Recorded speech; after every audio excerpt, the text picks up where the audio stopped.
Alors, les leviers qu'on a identifiés, nous, dans le réseau Défi Ferme Canne à Sucre, il y en a plusieurs, hein. Je vais peut-être pas tous les citer, mais déjà le paillage, pour moi, qui est essentiel.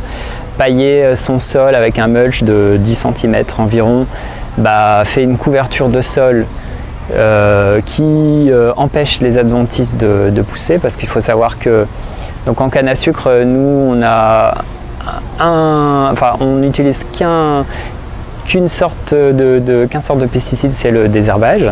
Ça, c'est le désherbant. Et du coup, donc le paillage, ça pour moi c'est essentiel. Garder bien la paille et faire un bon paillis.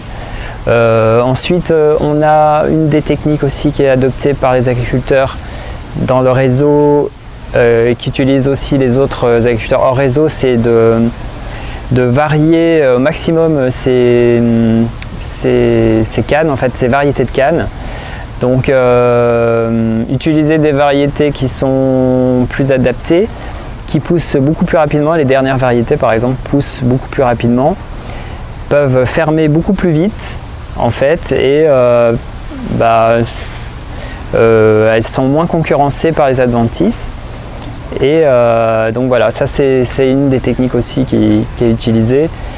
Ensuite, on a l'épaillage aussi. Donc 3 mois avant la coupe, en fait, les agriculteurs passent dans leur champ et font tomber les pailles de canne au champ.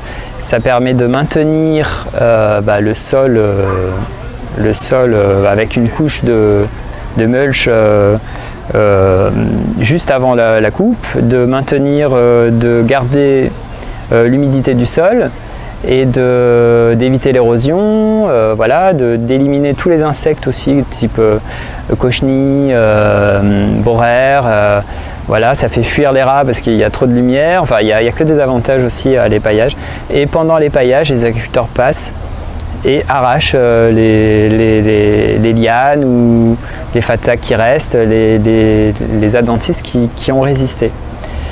Voilà, donc il y a aussi du désherbage mécanique, il y a du désherbage manuel, donc ça on l'oublie souvent, mais le fait de passer et d'arracher les herbes, en fait, de faire un passage manuel, c'est de la main d'œuvre en plus, ça diminue quasiment de 1 IFT les pesticides. Ça diminue grandement ce nombre de pesticides. Voilà.